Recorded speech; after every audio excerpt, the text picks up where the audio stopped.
Start off Saturday very cloudy, but it looks like the wetter of the 2 weekend days will be Sunday. Kids from troubled backgrounds in the city often end up in the care of the Administration for Children's Services. A new set of challenges, though, emerges once those children are out of foster care and then they go out on their own. Frequently, they're unprepared without the support of the system necessary for success. According to the Fair Futures campaign, only 22% of those aging out of foster care in the city have a high school diploma or its equivalent. Just 12% of those aging out enroll in college or a vocational program, and nearly 70% have no reliable source of income. The ACS is hoping to help change that with a new $10 million mentorship program. Young people aged 11 to 21 will be connected with life coaches, education, employment, and housing specialists. So joining me now to talk about this is ACS Commissioner David Hansel. Thank you so much for coming in and talking about this morning. So these are the most vulnerable children in the city. It was surprising to me to know that there was not a system in place to sort of guide them as they age out of the system. Tell us what this program will do. Sure.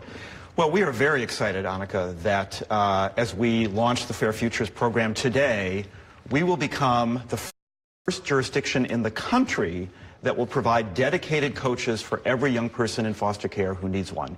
You know, we have fewer children in foster care in New York City today than we've had in decades, but we want to make sure that every young person in foster care has the doors of opportunity open to them. And we know that the support of an adult, continuous support, mentoring, coaching, tutoring, that kind of thing, that can be the key ingredient in a successful transition to adulthood. And now with Fair Futures, we'll be able to provide that to every young person in foster care. So how will that work on a practical level to pair up a child with the appropriate mentor? We'll be doing that working through the 27 foster care agencies in New York City that we contract with. We'll be providing funding to them. Each of them will develop a plan to make sure that they're providing individualized support to every young person aged 11 to 21 in their care. So that could include academic coaching, it could include tutoring, it could include help with high school admissions, college prep, life skills, social emotional development, housing, anything that will help that young person transition successfully to adulthood. I mean, because it's such a jarring change for them. I mean, this statistic shocked me in a really sad way. 1 in 5 young people enter a homeless shelter within 3 years of aging out of foster care. So I presume that this system, this program is an effort to counter that.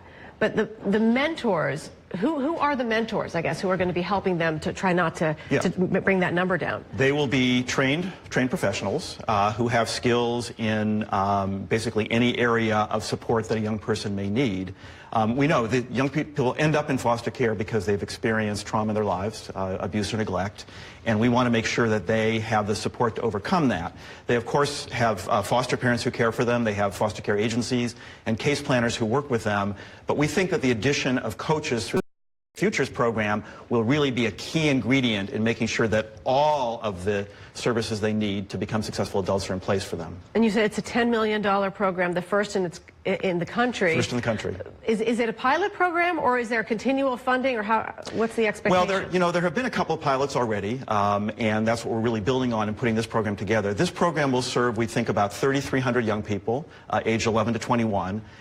The funding that we have is just for this year, but we hope that we'll be able to build a strong foundation for the program so that we can continue it and hopefully expand it in future years. I want to ask you about some other changes that you have faced within ACS, because the changes to the criminal justice system, the raise the age law, made 16 and 17-year-olds who used to be in jail pending an investigation into a criminal activity are now under the watch of ACS. That's correct. How has that impacted the agency? Well, you know, the raise the age, this has really been a very important and frankly long overdue reform in criminal justice in New York State and New York City. And now, actually, as of just October 1st, just a few weeks ago, 16-year-olds and 17-year-olds who are arrested in New York City no longer go to Rikers Island if they're to be detained, and they will be treated as juveniles, not as adults in our justice system. That means that they, like younger people up until now, will become part of our juvenile justice program. If they are adjudicated by a judge, and placed in the program. They'll go to our small, close-to-home residences around the city. They no longer go to large jail facilities upstate. They can stay in the New York City school system, they can stay connected to their families, and we've seen really tremendous improvement in the outcomes for young people in our juvenile justice program, and we're excited now that 16 and 17-year-olds will also be able to benefit from that program. Has it been a challenge to be able to take in that population?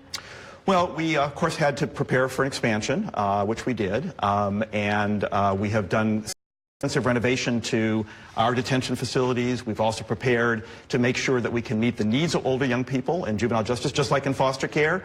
They're thinking more about their futures. They're thinking more about life beyond school, and we want to make sure that the system is focusing on rehabilitation and services that will enable them to succeed after they leave the juvenile justice system. One of many challenges in ACS. Thank you, Commissioner David Haskell, so much for coming in this morning. We appreciate it. Thank you very much for having me.